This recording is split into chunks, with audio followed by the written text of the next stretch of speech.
Today, we'll be discussing a very pressing issue concerning the politics of cash transfer programs in Pakistan. Our guest today has been a consultant for World Bank, Rehan. We are really happy to have you here.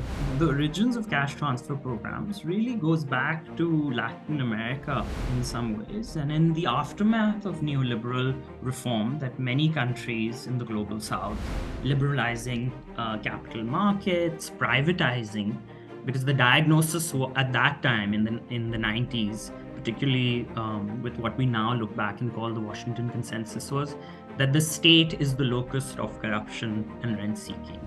Parties don't have mechanisms of going to people within the rural areas of Pakistan. And what they do is they go to feudal lords who are patrons, and those feudal lords have their own groups of people. But if you're even in that, you're adding a layer of clientelism, or probably an extra clientelism, where you're telling these parliamentarians to choose. All this critique is made at that time. I'm sympathetic to the view, things are not, we sometimes come down, Pakistan didn't have many tools in its policy kit there. But certainly this design, for all the reasons you've given, was not acceptable. It's not acceptable to the donors. It's not acceptable to the domestic. As you can imagine, the opposition is upset. Hello, everyone. I am Zeerak Rana, and I welcome you all to New Wave Global. Today, we'll be discussing a very pressing issue concerning the politics of cash transfer programs in Pakistan, primarily the flagship BISP program of the People's Party government, initiated in 2008, that was continued under a rebranded version in 2013 and later continued by PTI government when it came in 2018. It includes multiple facets, so we'll be discussing it with our very esteemed guest. Our guest today has been a consultant for World Bank from 2011 to 2015, after which he pursued his PhD from Brown University in political science. Now he is a postdoctoral fellow at the London School of Economics and Political Science in their Department of Government. Rehan, we are really happy to have you here. First of all, how are you? Thank you so much, Zeerak. Thank you so much for the opportunity to get to discuss my research with you. Yeah. So starting off with BISP and SARS program, we'll just use this one umbrella term over here, which is the cash transfer programs in Pakistan. First of all, to begin with, what exactly it is, and do we really have the money for it, and what are the motivations behind it? Why did the People's Party government felt the need to put out such a program at a time when we were dealing with, one of Pakistan's biggest floods at that time, a macroeconomic crisis? So, given all those circumstances, why do you think People's Party was motivated to start it, and what might be some underlying motivations that we may not know of? So I'll give you the floor here.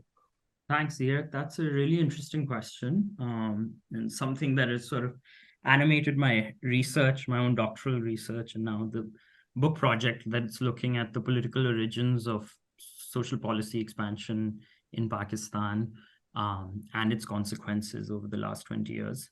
Starting with the first part of your question,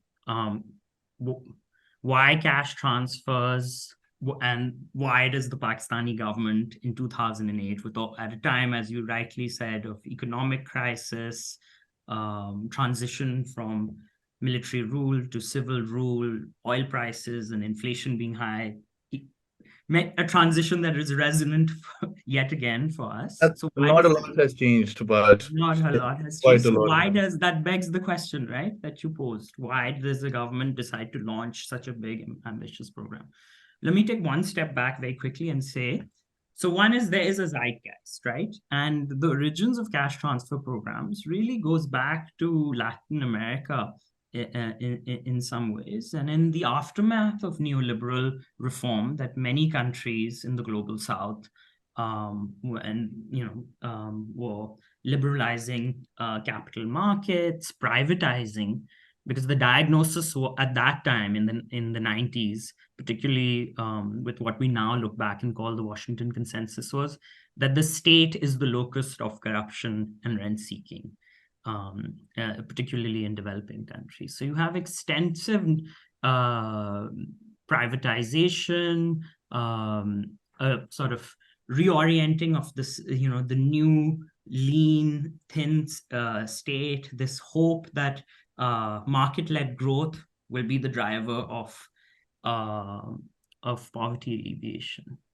And there were huge, consequences to the implementation of that agenda, right? And states, countries like Mexico and Brazil that have been pioneers in building cash transfer programs, governments in these countries increasingly became concerned about the consequences of market-led development, neoliberalism, in the absence of any kind of robust safety nets. So existing safety nets that these countries had, again, resonant with Pakistan, were either woefully inadequate or poorly designed, often in the Latin American context, accused of patronage and clientelism.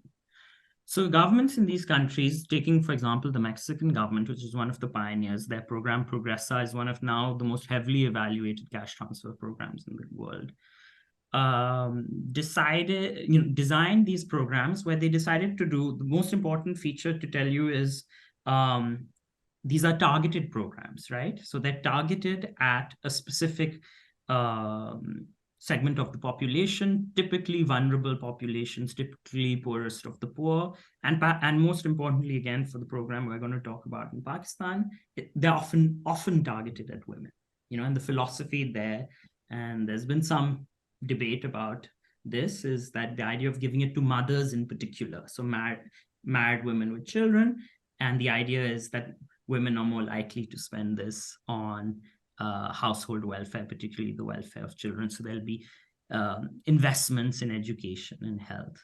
The work of Abhijit Banerjee and others has shown that actually giving money even to poor male-headed households, this myth that they would spend it on alcohol or cigarettes, to give the cliched example, is not true, that we do see these effects as well.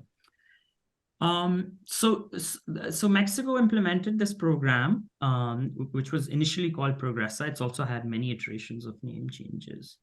And they built in part, because it was a targeted program, they built in an evaluation component from the very start. So you had, because these were non-universal programs, you could give, you could study the effects of giving cash transfers to a certain number of households based on certain metrics for eligibility, and then compare the effects of receipt of the cash transfer on households who narrowly missed eligibility. And in the Mexican case, these kinds of, and you see this again being replicated in many other programs, including the program in Pakistan, you have now over 20 years of data on the efficacy of these programs. And you find that not only do poor households who receive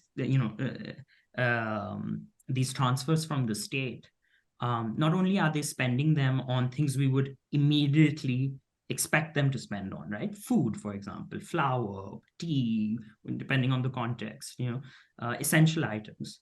But they're also keeping a portion and spending it as we'd expect. And particularly, there's some really interesting data, again, from programs in Latin America, but now so many other parts of the world, on education level nutrition. This then gets scaled up eventually by the World Bank, by DFID. This becomes a model, So again, it fits also, it's a response to neoliberal reform, but it fits also within the logics of the neoliberal state, because it's a very targeted, it's not a universal program. It also becomes more affordable for states, and this, because rather than, precisely because they're targeted programs.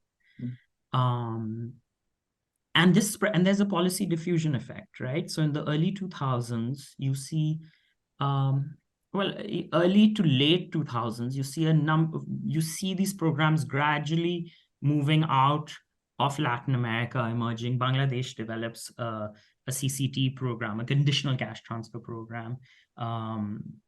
You see countries in sub-Saharan Africa doing it.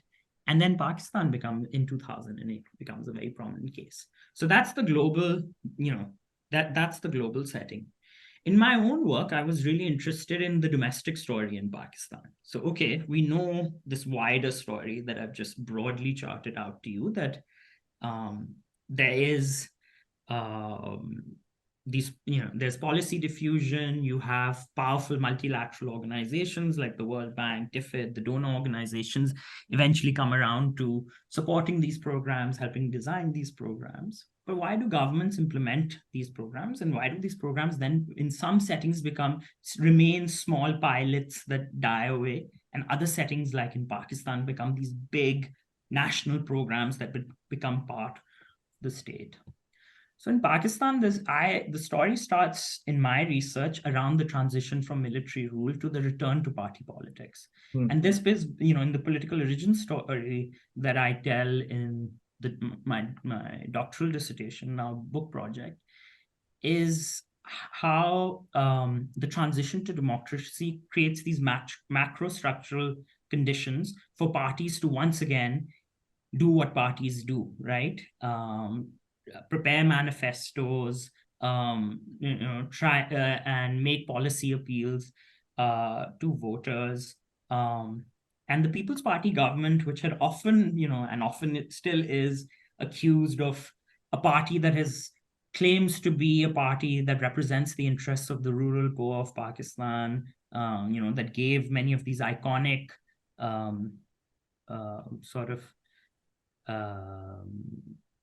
you can say ideological slogans, roti kapra and makan, that everyone that the poorest of the poor have entitlements from the state of bread, clothing, and housing, right?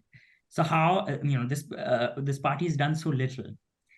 And so in 2007, you have the People's Party at that time under the leadership of Benazir Bhutto that was broadly looking at, and this is when the manifesto is being written. This is the tail end of the Musharraf period about building, and you can, I cite that manifesto, and I interviewed people who were involved. It's a combination of technocrats and people within the party, where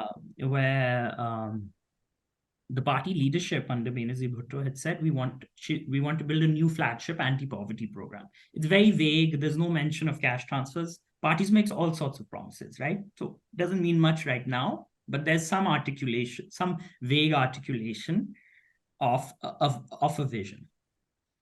The transition, that rocky transition happens.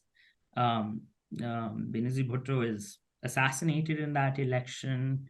The People's Party comes to power in a landslide election.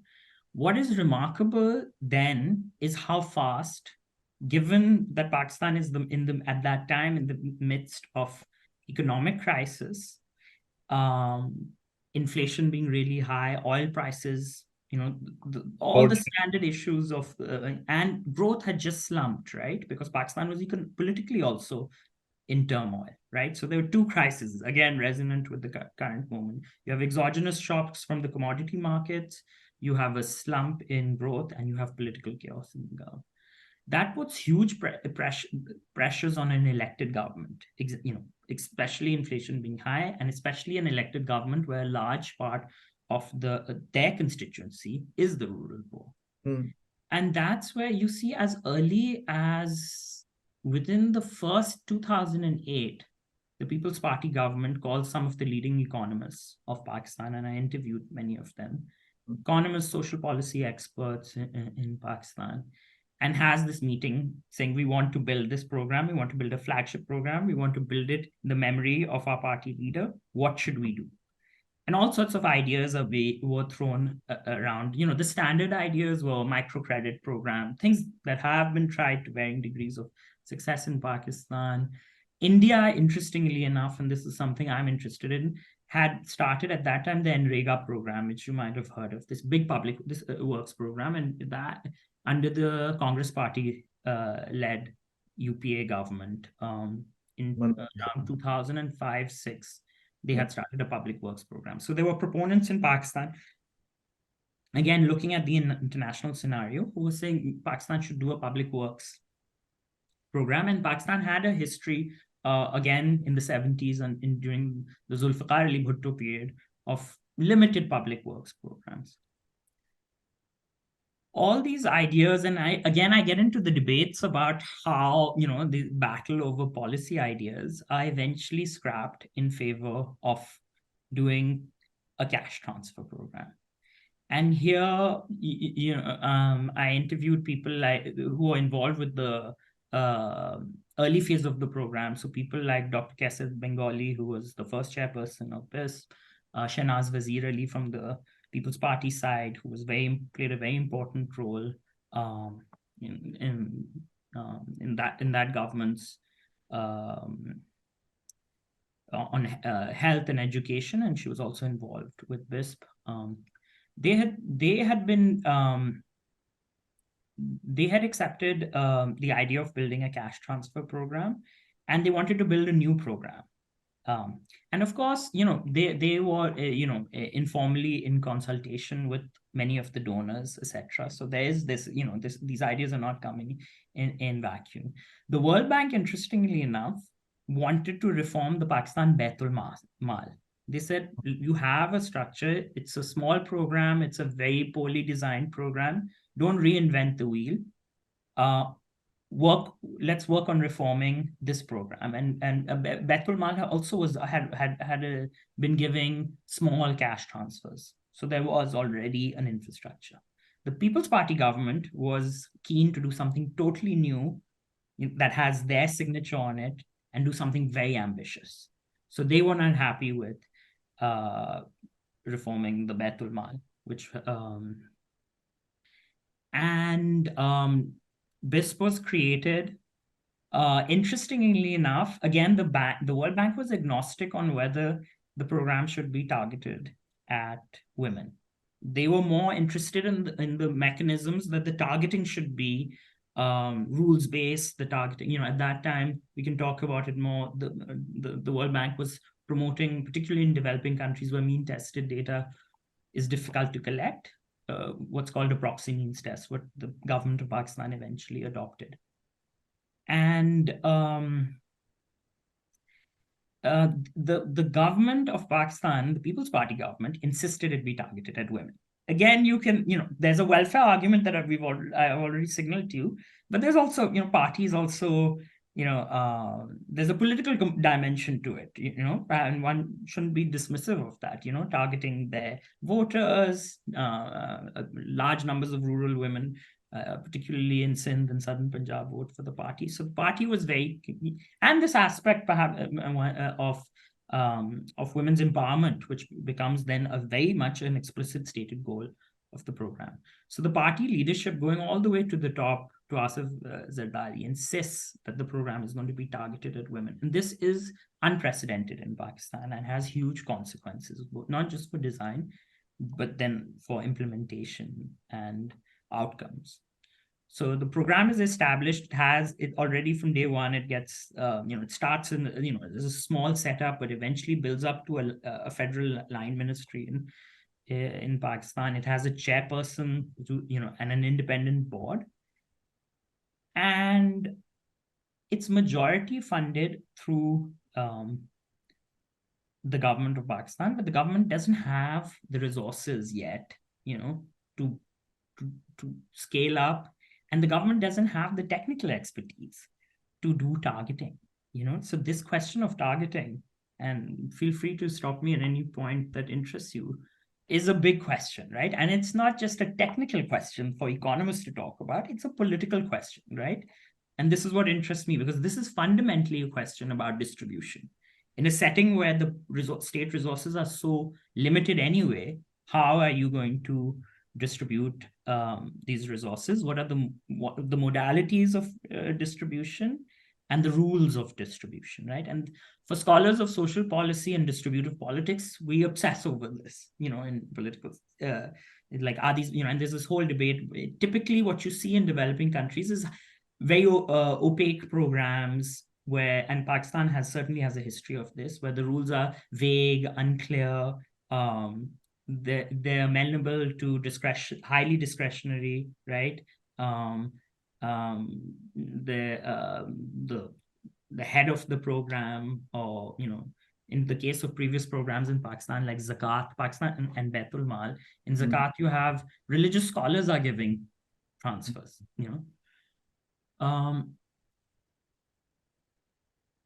coming back to the case of BISP, in the first iteration of the program, the BISP under the leadership of Dr. Kaisar Bengali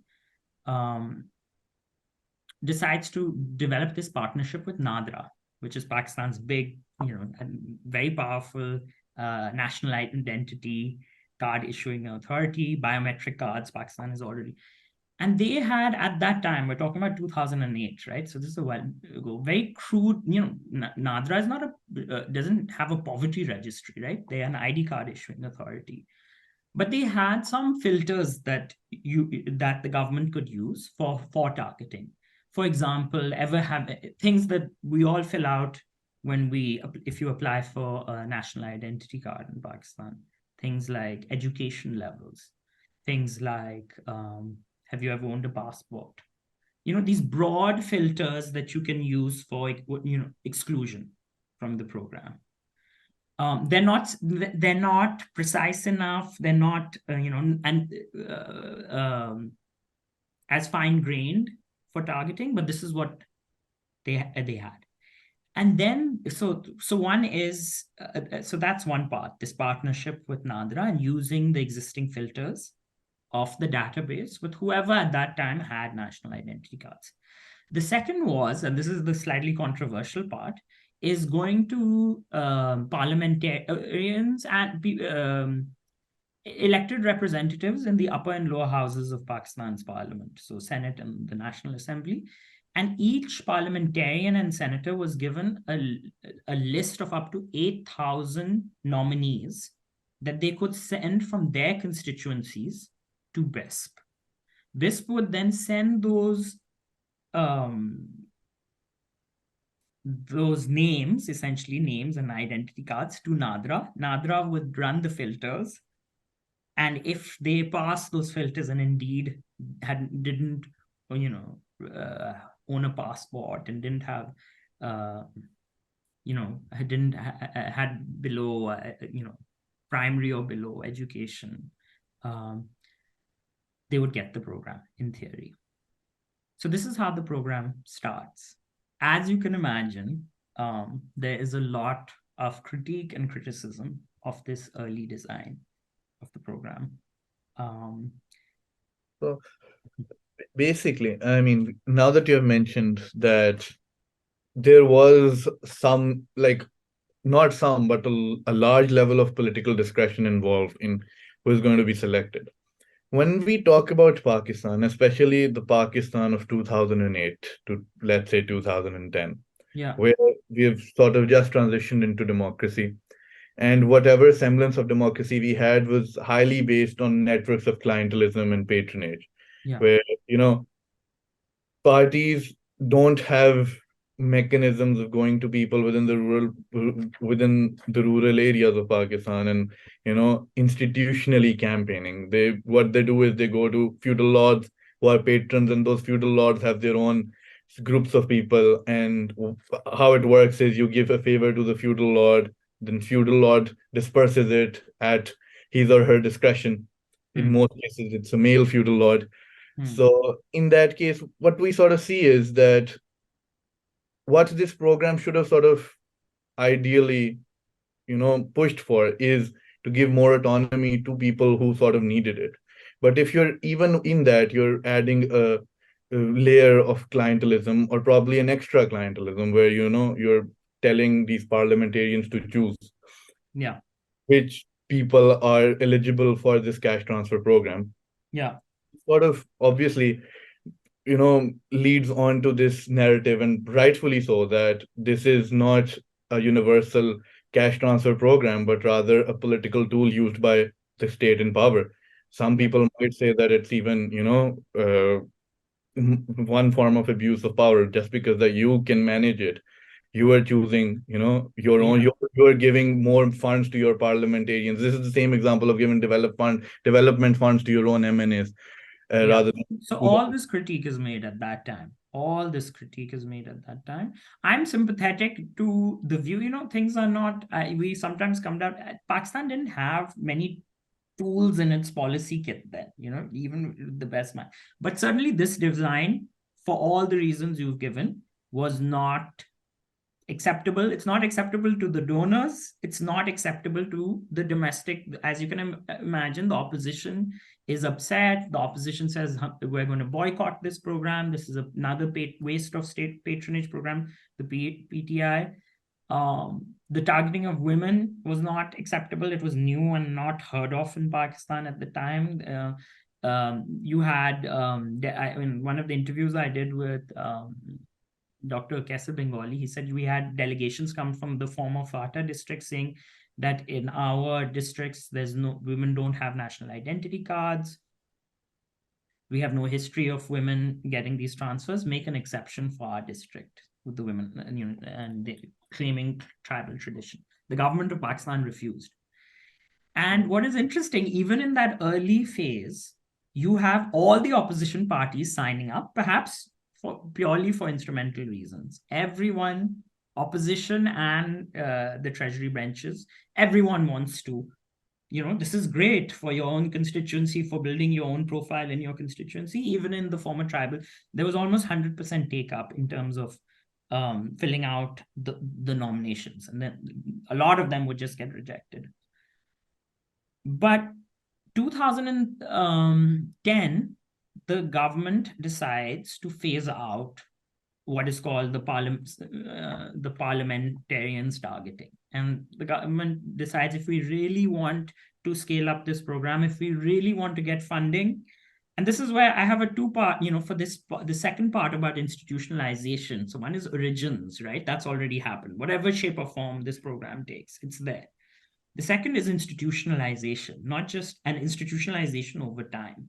And that's where there are really, I argue, two audiences. One is the domestic audience, and your biggest domestic audience is the opposition parties. At that time, in this period, PMLN is the big player, PTI is the smaller player, but PMLN is not happy about this program. And your second biggest audience for any government in Pakistan, elected or unelected, is the donors, right? Pakistan is very much plugged into the donor. And here the donors are not happy with this design. So 2010, the government signs a big technical agreement with the World Bank to implement what's called a PMT targeting, that there's going to be a new scientific way of targeting. The World Bank is going to work with the finance ministry in Pakistan, the Benazir Income Support Program, all the stakeholders in the government, and build a formula that's going to become a basis for eligibility. And in the absence, again, remember, Pakistan at that time doesn't have a poverty registry, right? We don't have, the census is not even at that, again, is disputed. So Pakistan basically has survey data. We don't have really the building blocks like many developing countries to build a really sophisticated program. So the World Bank had really pushed for what's called a proxy means test. And so in 2010, Pakistan's first poverty census is conducted. And all the way from Karachi to the former FATA districts and Azad Kashmir, all this is a landmark poverty census is conducted in Pakistan. And it takes almost 2 years, 2010. It's a huge logistical exercise.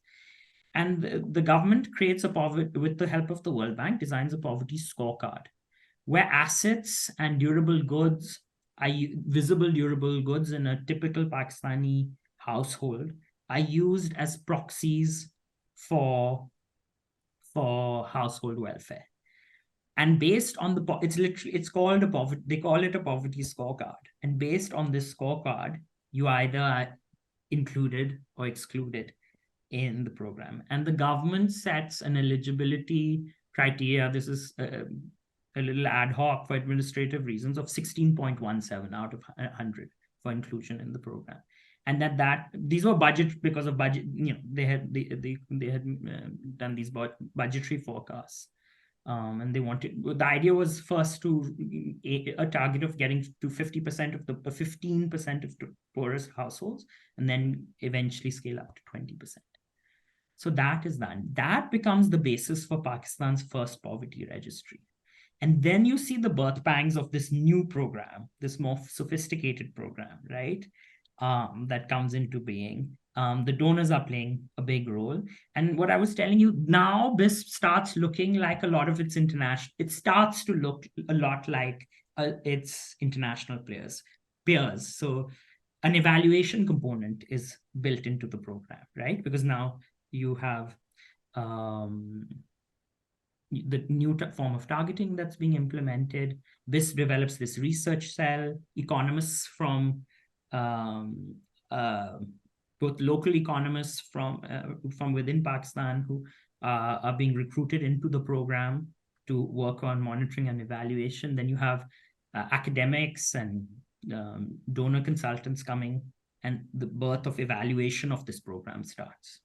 So just to follow up on what you've said, now that the program has an apolitical outlook in terms of finding out who is eligible and who's not, did the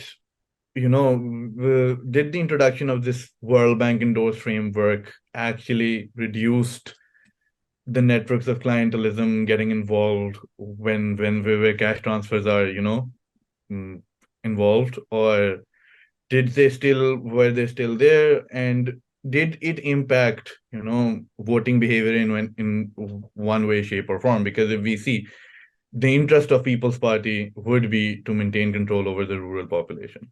We see that they did maintain control over the rural areas that they were first elected in, which is the interior Sindh in most cases. In Punjab, there was a different story. PMLN had a landslide in 2013. Yeah. So do the election results sort of actually lend credence to the fact that it was actually apolitical? Or do we say that it was only apolitical in outlook and, people just so that they can have the donors backing this project, and there were some underhanded ways of actually... So that's a good question. It's a complicated question, right? So what I've told you so far is the technical design of the program has shifted, right? The program's name is still very much, and this is a source of, from day one, a source of constant critique and polarization, and program is attacked in parliament, in the Benazir Income Support Program. And the program is named in the memory of Benazir Bhutto for her supporters. She's this martyr for democracy. It was her vision for her party supporters. For critics, they say this is a government of Pakistan program. It should be apolitical.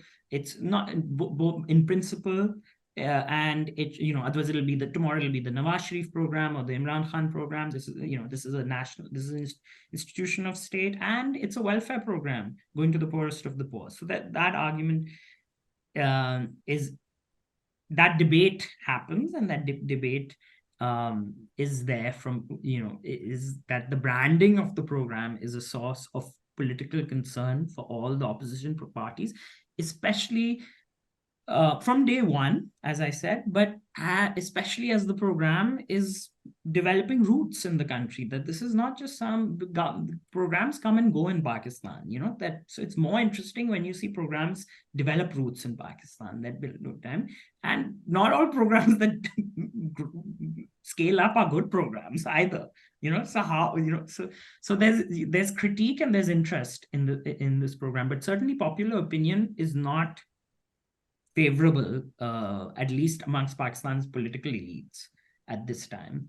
And this often it says these are handouts, this is patronage, you can, a lot of the press coverage, but donor experts and social activists and people who actually know the program in Pakistan say, no, this is a good thing, something interesting is happening in our country, that, and they're following more the story of the program and its design and implementation.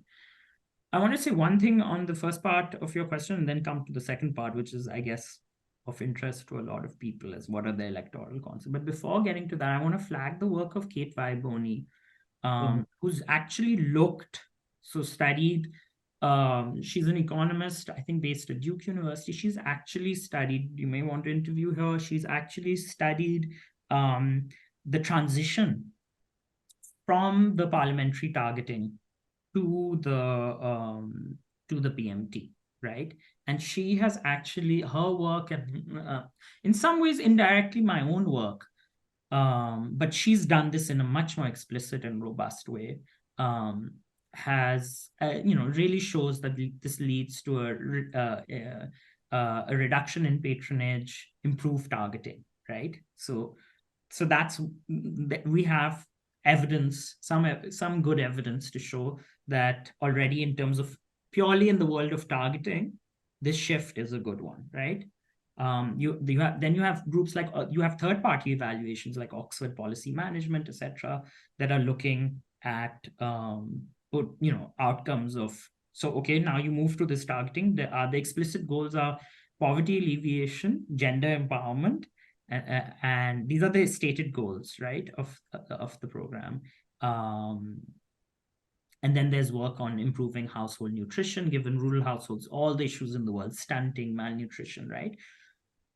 So that's that. And I should say there is already some work, and my own work looks at this as well. When we talk to BISP program recipients, and I did work, I should say, in 4 districts in Pakistan. So I can't claim to tell you a national story, but I did 2 districts in Sindh and 2 districts in Punjab to get some variation in the dynamics. On the issue of how beneficiaries spend the money, the majority say, unsurprisingly, it's on food, right? Atta, chini, roti.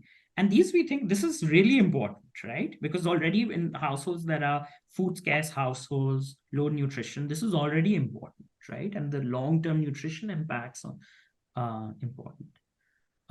But in most of the households I interviewed, the women say, of course, we give the majority of the money to our husbands, to our children, but we keep a little bit of the money for ourselves. Mostly it's to buy shalwar kameez. And on the day of the disbursements, if you go to any district capital in Pakistan and you go to the Easy Paisa offices or BISP Tehsil office, there are hundreds of women. These are the poorest of the poor in Pakistan, mostly the rural landless poor in Pakistan. And there are lines that last for hours in Pakistan. They have to, for women who are going to get these transfers, right?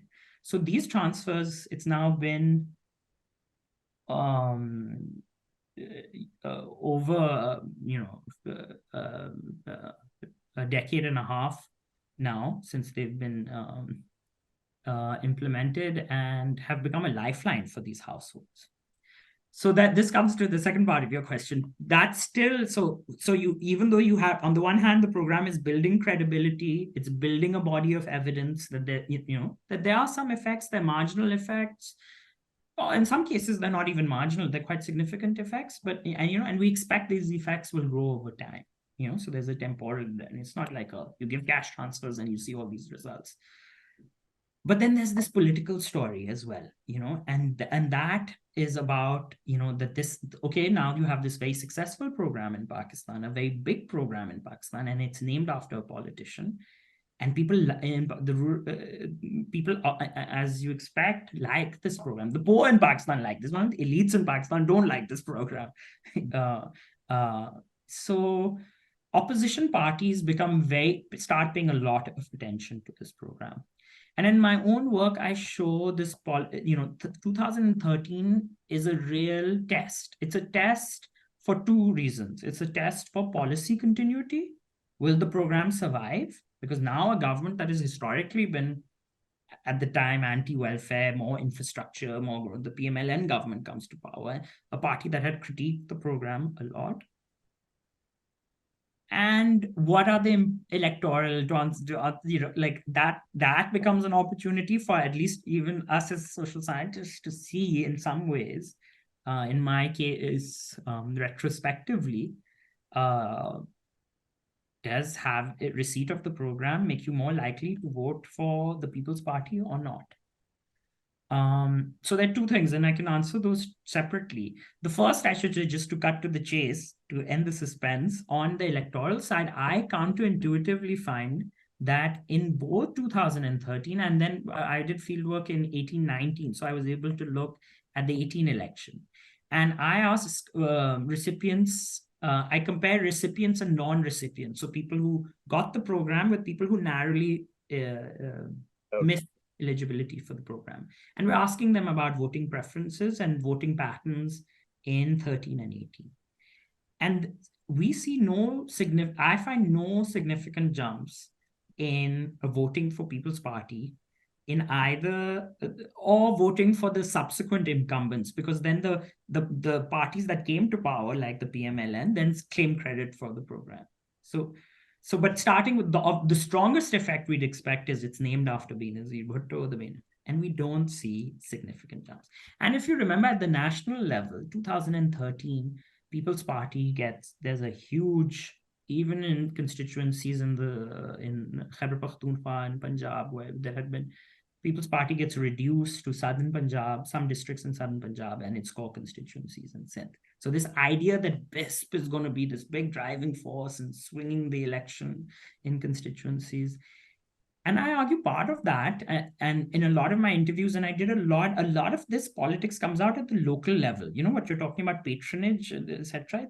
That's district, and the action happens at the district and sub-district level. And I used to go to the BISP Tehsil offices in Hyderabad and Multan. And I remember in Hyderabad, one of the Tehsil officers getting very upset about the very centralized design of BISP, because the PMT score is controlled from BISP's secretariat in Islamabad, right? So they can just, in their Tehsil offices, look up your score. And, people come with parchees and petitions with from the poverty survey, their score, which, to see if they're eligible for the program. And the Tehsil officer used to be very upset. He said, we have no discretion. This goes to Islamabad, and, they have a number, and we have no ways to, push in or nudge someone else out. And then he, in one of the interviews, he said, one of the Tehsil officers said to me, we have senior politicians call us. This is the typical, put our people into the program. And he's like, we can't oblige them. We're under so much pressure to oblige them, and we have no discretion. So they're not too happy about this, but that centralization becomes a way of undercutting local patronage. And this has pros and cons, but the program, deliberately to undercut local patronage, has this very centralized design. And then the idea of distribution, right? And this is key, that the money gets to the intended people, the middlemen, and don't, One other change that, when I was researching before this, it was that initially the payments were made through postcards, and there was some allegations of petty corruption, that your postal officer is removing a note of 500 rupees or something. That's right. And the payment was 1,000. But now with the bank transfers, the thing is that you sort of, when you undercut the discretion, you just not only make it more transparent, but it also has some positive externality in the sense that now women have registered ID cards, and At the end That's of the right. day, they're the one getting the money, they're the one getting the financial autonomy. So what sort of we have sort of concluded with our discussion is that this did deal with the problem of patronage to some extent. Now, let's come to the final bit of the consequence, which is, did it actually benefit women when it came to, democratic empowerment? Did it increase their political participation in one way or the other, or did they increase their bargaining power in the household? And this sort of research question involves a lot of behavioral input and behavioral methods. So, Yeah. but based on whatever you've researched, do you have any insight on this? Do we see that there Yeah. were some indirect benefits that obviously advocate for this policy to continue, perhaps increase its scale? Yeah, that's a really interesting question. So obviously, I'm a political scientist, so I'm interested in the political effects of these programs, intended or in most cases unintended consequences. This is a poverty alleviation program. It's a social safety net. But as I told you, it has two explicit aims. One is poverty alleviation, or at least I was often corrected in interviews, creating a safety net, almost to allow people to rise out of subsistence, and not fall below poverty. But the second part is gender empowerment, right? And this program, Pakistan's biggest safety net now, which goes to now, I believe, over 7 million women. So if we count households, that's almost 35 million people in Pakistan, right? So, and all over the country. So this is a huge program and it's being targeted at women. So what are, in my own work, I'm looking at, are there unintended consequences, exactly as you said, that are positive for women's engagement in not just in voting, although voting is important and I look at that as well, but other forms of, essentially what I'm looking at is once you receive in a setting where you have received almost nothing from the state and have no expectations from the state, when you start receiving a social benefit and a routine social benefit from the state, does that reorient your expectations and make you want to engage in claim making in other domains in the state? So I was looking at outcomes like voting, and then I was looking at outcomes like what we in political science we sometimes call claim making, or just engagement, any kind of engagement with the state. So going to your children's school to enroll your children, going to your basic health unit for medicines, any kind, these very localized citizen state engagement at this rural level. So in Pakistan, that could be the public school, that could be whatever shape or form that's in, right? The basic health unit, that, and then the union council, right? Where and in Pakistan, again, that's for birth registration, bay forms, those kinds. So those kind of these micro level engagements between citizens, do we suddenly see these spillover effects because of this program? So what I find in short, is that I've already hinted to you about the first part, that we don't see these, in some ways, expected jumps in voting. But we already know that voting in rural Pakistan is very high already, and women's voting now, although there is a gender gap and there's some interesting work on this, most of the beneficiaries and almost 90% of the women I interviewed are already voting. So it's not, I'm looking for jumps in voting, there's receipt of the program lead to a change in political preference, and that we don't find any significant change, but women are voting. And one thing I want to remind you, and I guess people who would be listening, is like BISP plays a very big role in incentivizing rural women to get national identity cards in Pakistan. This is a huge effect. Now BISP actually rightly claims this as one of its successes, is that millions of women in Pakistan get enfranchised, because previously If we compare graphs, there's a massive jump after 2008. that's right. Yeah, I have that in my paper, I think, as well. where I show there's a massive, so this is a huge enfranchisement of women who have never had identity cards. And an identity card in Pakistan is a gateway for not just for voting, which now it's been used to exclude women historically from voting in Pakistan. It's also a gateway to access other social entitlements from the state, whatever is available from the state. What I find though is that women are not engaging in increased numbers with the local state. So that part of the story is really depressing, and this has a lot to do with, while BISP, you have the state expanding welfare in Pakistan in an unprecedented way. The state hasn't democratized the local state. Union councils are paralyzed. Local government is a mess, highly politicized. So when I'm asking people, do you go to your local union council? Do you go to, they say, what would we do at the two things come up. One is, what would we do at the local union council? They're not empowered themselves. We only go for these things like the Bay form and things like that. And they said, mard jaate hain. So local government in Pakistan is still a very male-dominated space. This is not the domain of women.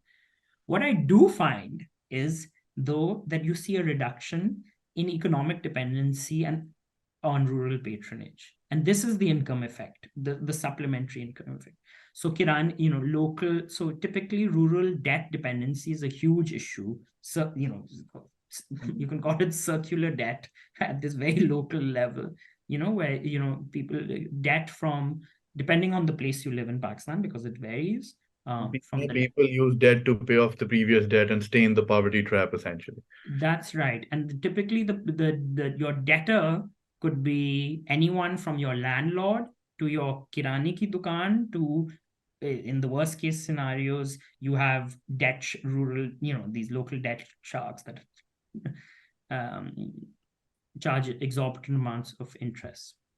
So I find, families saying that now we're getting a regular income from the state. We can pay off these small. They can't pay off big loans, because these amounts are still small. But that circular debt at that local level becomes reduced, and that creates some autonomy from local patrons. And this, I think, is a really interesting aspect of the program. So while the criticism may involve that it increases patronage because initially the method was very discretionary, how the process has evolved has sort of led to decrease in patronage, and we would consider this a very positive outcome.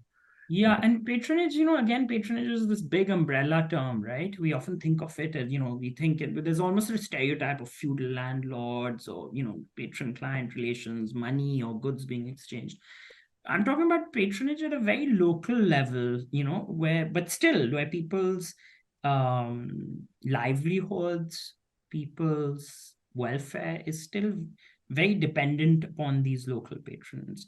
And that's not to say BISP has, suddenly come in and fill that space, and that's not at all the case. But we see this incremental, what I'm picking up in my work is this incremental autonomy. As the state is increasing its surface area, rural patronage is being reduced. And at the national level, again, 2013, we talked about. 2018 is an even bigger test because you have the PTI government, which is even more vociferous and more sort of hostile in its approach to BISP, saying they're going to, axe the program and change the program. And so you see this 2018 is this pretty much a repeat of the same story, where you can say whatever you want in opposition, because in a way it's cheap talk, right? It's good politics. Now you're suddenly in government. Just rebranded the same program, essentially. They rebrand the program as Ehsaas. BISP is protected through Pakistan, I should mention, through a bipartisan act of parliament. This is in 2010. So it's illegal. They took it into litigation, into the Supreme Court, that changing, because the PTI government tried to change the name, but very fast they realized they couldn't do this. So they create this Ehsaas umbrella. And every party what's really interesting is in the 18 election, and it'll be interesting to see how it plays out in the next election, every party claims credit for BISP.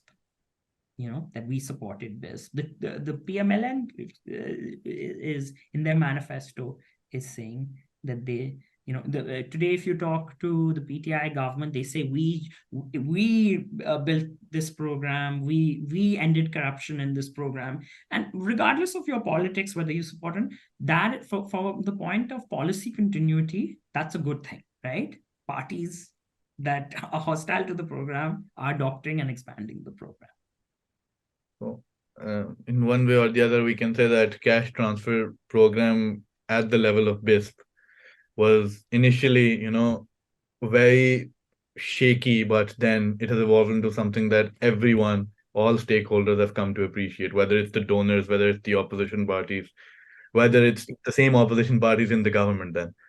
It is like, and it happens in the backdrop, and the book project is about why do hard states that have been so anti-redistribution, states where you've had elite capture, where or previous Pakistan has a long history. This was not Pakistan's first attempt at redistribution, right? Pakistan has had in the historical chapters of the book, I get into previous, but you have institutionalized attempts to disrupt implementation from elites. So BISP could have, what is unusual about this program is despite the constant negativity around it, despite the constant critiques of the program expands and is adopted by parties that have been hostile to the program. Now, whether that continues and for how long, I mean, if you look at programs like the program in Brazil, Bolsa Família, programs like these programs, it's not to say that these programs aren't vulnerable, that the story is over, that's it, it's a program. These programs can be hollowed out, governments can, so governments can tamper with design of the program, right? So in Pakistan till now, that despite such a rocky transition and all the democratic erosion we're seeing and all the polarization, somehow we're seeing, bizarrely, we're seeing policy continuity on the social policy front. But whether that is a given for the future, then that, to me, that's not clear from what you see in other contexts. So, well, on the note that whether there might be some problems in a policy or not, it doesn't mean that theoretically that policy should not be implemented, given the net benefit that we have seen in the BISP and its rebranding as Ehsaas. So on that note, we'd like to thank you, Rehan, for a very insightful discussion. And we hope to see you on some related topic sometime soon as well. Thank you very much.